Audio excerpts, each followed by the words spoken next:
And as we go into meditation today, I'm going to do a quiet talk with the Master. It's called The Dawning.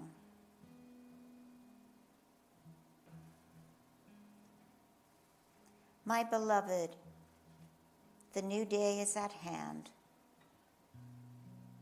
The birds are awakening. The air is soft and sweet. And for you also, a new day is dawning.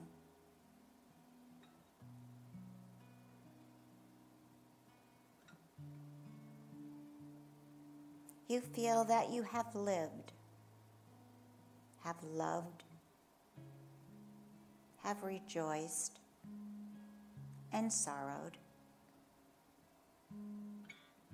But I say to you, that which has seemed of such importance was only as the threads of silken web drawing you up to me.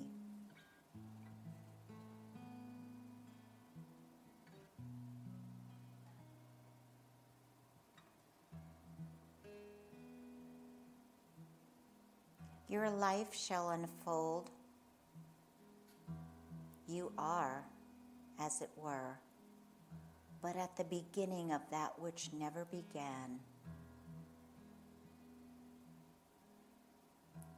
Today, the pages lie fresh